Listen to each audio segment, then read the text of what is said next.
সকালবেলা উঠি আমি চমকে গেছি, দেখছি এ বাবা সবার দুয়ারে জল পড়ে গেছে আর আমার দুয়ারে জল পড়েনি। তাই আমি শতব্যস্তভাবে নিজের দুয়ারে জলটা দিয়ে দিচ্ছি। আর বেলা হয়নি গো, তাও সকাল সকালই উঠেছি। তবু মানে সবাই আমারও আগে উঠেছে, আর আমি তো একটু দেরি করে উঠি প্রত্যেক দিন। তো আমি এদিকে দুয়ারে জল দিচ্ছি আর মেজো বাবা আমার সঙ্গে কথা বলছিল। এই যে ঢুকছে না, এটা হচ্ছে আমাদের মেজো বাবা, আমাদের পাশের বাড়ি। তো জিজ্ঞেস করছিল যে কেউ ওঠেনি এখনও, তো আমি বলছি না না, কেউ এখন ওঠেনি। এখন তো কারো কাজ নেই, এতে ওঠার চেষ্টাও নেই। সকাল সকাল যখন কাজ থাকে তখন কোন ভোরে উঠে পড়ে। তো গুড মর্নিং বন্ধুরা, কেমন আছো তোমরা? আশা করছি ভালো আছো, সুস্থ আছো। চুমকি হাজরা ব্লগ চ্যানেলে তোমাদের সবাইকে স্বাগত। আর আমিও ভালো আছি। দুয়ারে জল দিয়ে আমি একটু চা করে নিয়েছিলাম, আর সঙ্গে একটু তেল লঙ্কা জিরে ভেজে নিয়েছিলাম মুড়িতে খাওয়ার জন্য। অনেক দিন পর খেতে মনে হলো, তাই করলাম। তো চা খাওয়ার পর চলে এসেছি ঝাঁট দিতে। এই যে এটা আমাদের বাইরের দুয়ার, আর এই দুয়ারে দেখেছো কত ঝলমলে রোদ্দুর চলে এসেছে। এটা কিন্তু আমাদের দুয়ারেতেই হয়, জানো তো। আরও তো পাশাপাশি বাড়ি আছে, তো এরকম রোদ্দুর কিন্তু কারোর দুয়ারেতেই আসে না কো। তো আমাদের কিন্তু ঘরের ভেতরে এখনও রোদ্দুর আসেনি, কিন্তু এই বাইরেরটায় এই সময় রোদ্দুরটা ভালো আসে। আর এই রোদ্দুরে কাজ করতে বেশ লাগে, তাই না? তো ঝাঁট দেওয়া হয়ে গেলে চলে এসেছি বাসনগুলো মাজতে। আজ কিন্তু এই দিকটা বসি নেই, ওই দিকটা বসেছি, কেননা এই দিকটা রোদ আসেনি আর ওই দিকটা ভালো রোদ এসেছে সেই জন্য। আর আজকে জানো তো আমার শাশুড়ি মা নিরাশে বাড়ি চলে এসেছে। আজকে নয়, সরি, আমার শাশুড়ি মায়ের বাবা মারা গেছে, কিন্তু শ্রাদ্ধ শান্তির কাজ কিছু করা হয়নি। আমার শাশুড়ি মা 3 বোন, 2 বোনের কাজ হয়েছে শ্রাদ্ধ শান্তির কাজ, কিন্তু আমার শাশুড়ি মায়ের ক্ষেত্রেই হয়নি। ও সেই 12 দিনে দাদাদের ভাইদের সঙ্গে করবে, তাই অতদিন থাকেনি, বাড়ি চলে এসেছে। কি দুর্ভাগ্য কপাল। বাড়িতে এসেও সে ওষুধ পালছে, কিচ্ছু খেতে পারছে না, তেল সাবান মাখতে পারছে না। খেতে পারছে না বলতে নিরামিষ ভাতটা খাচ্ছে, আলু পোস্ত ভাতটা, সেদ্ধ ভাত, আর তাছাড়া আর কিছু না। তো দেখো বড় বাসনগুলো আমার ধোয়া হয়ে গেল। এবার কুচো কুচো বাসনগুলো না ওই বালতি জলে একটা একটা করে ডুবি ডুবি ধুয়ে নিচ্ছি। দাদু চলে যায় 6-7 দিন হয়ে গেল, তো মনে হচ্ছে না যে দাদু আর নেই। বাসনগুলো ধোয়া হয়ে গেলে তারপরে বাড়ির ভেতরগুলো সব ঝাঁট দেবো। তো আমি প্রথমে বাইরে দুয়ারটাকে ঝাঁট দিয়ে নিয়েছিলাম। তো দেখো বাসনগুলো আমার সব ধোয়া হয়ে গেছে, তারপরে চলে এসেছি গ্যাসটা কাছে মুছামুছি করতে। আর যেখানটায় বাসনগুলো রাখি সেই জায়গাটা একটু মুছে নিলাম, মানে একটু নোংরা হয়েছিল আর কি। তো মুছে নিলাম, তো তারপর হাতটা ধুয়ে এসে এই যে বাসনগুলো এবার উপর করে রেখে দেবো একটা একটা করে। বাসনগুলো ধোয়া হয়ে গেলে এবার পিঁড়েটা মুছে নিচ্ছি। পিঁড়েটা মুছে নেওয়ার পর তরকারি করব। আজকে খুব একটা বেলা হয়নি, সেই জন্য আগে তরকারিটা করিনি। মুছে নেওয়ার পর তরকারি করব। পিঁড়েটা মুছতে মুছতেই না এখন শুকিয়ে যাচ্ছে, সেই জন্য আর দেরি হবে না গো। আর এই যে একটু একটু করে রোদ চলে আসছে। মুড়ি ছিল না একটাও, তাই ও গেছে মুড়ি আনতে মিল থেকে। প্রথমে আমি বিট্টুকে বললাম আনতে, তো ও আর কি যাবে না হেঁটে হেঁটে, সাইকেলটা খারাপ হয়ে গেছে এখন তাই। আর মুড়ি মিলটা আমাদের গ্রামেতেই, আমাদের বাড়ি থেকে একটু দূরে, তাই আর কি হেঁটে হেঁটে যাবে না, সেই জন্য ওর বাবা গেল। তো দেখো পিঁড়ে মোছা হয়ে গেলে চলে এসেছি জামাকাপড়গুলো মাখিয়ে নিতে। অনেকগুলো জামাকাপড় জড়ো হয়ে আছে, তো সেগুলো মাখিয়ে নিয়ে কেচে নেবো, এই কলতলাতেই কেচে নেবো। বানানো হলো কপি, তরকারিটা কে করবে, তুমি না আমি? তরকারিটা বানানোর লোক আলাদা, রান্নার লোক আলাদা নাকি? যখন আমি জামা কাপড়গুলো মাখাচ্ছিলাম না, তখনই ও মুড়ি নিয়ে চলে এসেছিলো। দিয়ে ও কপিটা কেটে দিল, আমি তোকে গ্যাসেতে সেদ্ধ করতে দিলাম এখনই। ওইদিকে সেদ্ধ হচ্ছে আর এদিকে আমি মুড়িগুলো ভরে নিচ্ছি। তো আমার মুড়ি ভরা হয়ে গেল, এদিকে কপিও সেদ্ধ হয়ে গেছে, এবার আমি তরকারিটা করে নিচ্ছি। আর ও বলেছে মুড়ি খাওয়া তরকারি হলেও একটু মশলা দেবে, শুধু ওই সেদ্ধ সেদ্ধ খেতে ভালো লাগে না, তাই একটু মশলা দিয়ে ভালো করে নিচ্ছি। মাথাটা পোষ শ্যাম্পু করেছিলাম, তেল না হয়নি, যে চোঁ চোঁ চোঁ চোঁ করে ঘুরছে। তেল ছিল না, দোকান থেকে এখন এনে দিলে বিট্টু।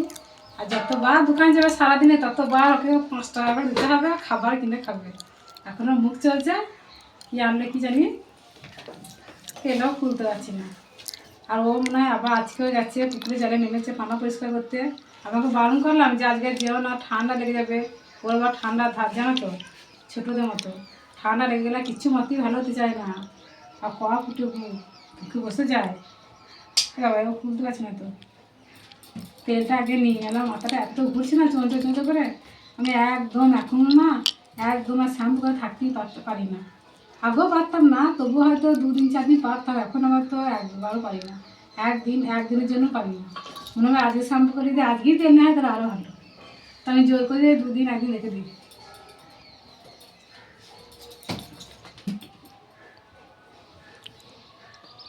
তেলও জমে গেছে, এখনও তো তেমনভাবে গরমটা পড়েনি না, তো জমে গেছে তেল। এই দেখো ঘিয়ের মতো পড়ছে, এই দেখো মনে হচ্ছে ঘি।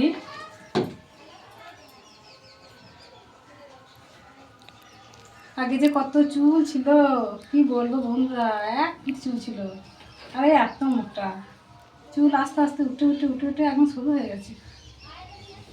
ওষুধ খাই না 12 মাস, তাছাড়া যারা খায় না ওষুধ তারা বলে চুল উঠে, আমি নয় 12 মাস ওষুধ খাই।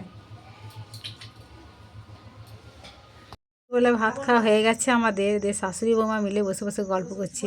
আমার শাশুড়ি কিসের গল্প করছে জানো? বলছি জানো আমার মা না আগে কথায় কথায় ফিট হয়ে যেত, ফিট হওয়া মানে সে অজ্ঞান হয়ে যাওয়ার কথা বলছে। এই 20 টাকার নোটটা নিয়ে চললাম দোকানে, তবে মুদিখানা দোকান নয়, কিনেছিলাম কানের মালা টুকিটাকি জিনিস কটা কিনেছিলাম, তো সেইগুলো টাকা দেওয়া হয়ে গেছে, আর 10 টাকা পাই। 20 টাকা নোট, এটা 10 টাকা পাই, আর 10 টাকা ঘুরে নিয়ে চলে আসবো। আর যদি না হয়, না ঘুরোতাম তো মন হয়, তাহলে পাশেই মুদিখানা দোকান আছে, নয় চকলেট আর না হয় সবুজ কালার নিয়ে চলে আসবো। জানো বন্ধুরা, সেই আমার না ছোটোবেলাকার এই অভ্যাসটা এখনও রয়ে গেছে, চকলেট খাওয়া। চকলেট খেতে আমি খুব ভালোবাসি, তো প্রায় দিনই দোকান গেলে আমি চকলেটটা নিয়ে আসি। সে কত রকমের চকলেটগুলো হয় না, খেতে কি ভালো লাগে, ওইগুলো নিয়ে আসি। আর বিট্টু যখন দোকান যায় তখন এটা সেটা খাবার তো নিয়ে আসে, আমি না ওর কাছ থেকে চেয়ে চেয়ে খেয়ে নিই। তো বলো মা তুমি ছোটো ছেলে, আমার যে ছোটো ছেলে না নিবা, খাবার জিনিস তো ছোটো বড় কি আছে। আর এখন আমি বিকেলে কাজকাম সব করা হয়ে গেছে, পুরো ফ্রি আছি, তো ওই জন্যই দিতে চাইলাম। দুপুরবেলা একবার দোকানে গিয়েছিলো বিট্টু, ওরই দোকানে গিয়েছিলো, মানে যে দোকানে 10 টাকা পায় আর কি, তো দোকানটা খোলা ছিল না, বন্ধ ছিল, দিয়ে ঘুরে বাড়ি চলে এসেছে। ওই জন্য আমি এখন দিয়ে আসছি আমি, তাহলে নাহলে আবার পরে হয়তো দেখা হলে বলবো তুমি টাকাটা দিয়ে গেলে না, মানে শুনতে আমার খারাপ লাগে না বলো? তো টাকা যখন দিতেই হবে, মানে দিয়ে আসাই ভালো, তো দিয়ে আসি গায়ে। গেলেন তো ওষুধ আনতে, এসবগুলো নিয়ে এলেন কি টমেটো টমেটো, শসা, কাঁচা লঙ্কা, এটা কি শাঁখ আলু, এটা মাক্কা। মাখাটা কিনলেন নাকি? হ্যাঁ, তাহলে 3 মিনিট খেতে দেয়। আমি মাখা খেতে পাবেন? কেন মাখাটি? না আমি তো খান না মিষ্টি, সেটাই বলছি। একটু খাবি না, মাত্র খাবো, রাতে ছুটি থাকবে একটু খানি। ওই জন্য কিনে কেন, আমি দুধ খেতে পাবেন তো? ভালো বলে 1 কেজি টমেটো তো 20 টাকা, 40 টাকা কেজি। 40 টাকা কেজি এখানে? এখন কোনো, হ্যাঁ না না, কেউ বলছে 40 টাকা কেজি? 20 টাকা 1 কেজিতে। তো 1 কেজি 20 টাকা, এখানে তো 1 কেজি 20 টাকা। 20 টাকা? হ্যাঁ, জানেন না তাই অত খেয়াল নাই। 100 লঙ্কায় 10 টাকা বলছে, ওখানে 100 লঙ্কায় 10 টাকা। কোথায়? চট্টিতে কাঁচা লঙ্কা দাম বেড়েছে। হ্যাঁ, কালকে 150 টাকায় 1 কেজি লঙ্কা নিয়েছি। কত কেজি? 150 টাকায় 1 কেজি লঙ্কা নিয়েছি। টাকাটা দিয়ে চলে এলাম, দেখুন একটু দৌড়ে বসে আছি, আর চাদর ঢাকা নিলাম, শীত করছে একটু হালকা হালকা করে। আর এই চাদরটা আজ কেচেছি, দিয়ে সার্ফের সেন্টটা খুব উঠছে, সুগন্ধি সেন্টটা খুব ভালো লাগছে। আর এই চাদরগুলো না খুব তাড়াতাড়ি কালো হয়ে যায়, আবার অল্প একটু সার্ফ দিলে খুব ছেড়ে যায়, চকচকে হয়ে যায় একদম। আজকেই কাচলাম। আর সানলাইট সার্ফটা খুব ভালো খুব সেন্ট ভালো। ভিডিওটা আজকে এই পর্যন্তই, দেখা হচ্ছে আগামী পর্বে। সবাই সুস্থ থাকো, ভালো থাকো, সবাইকে।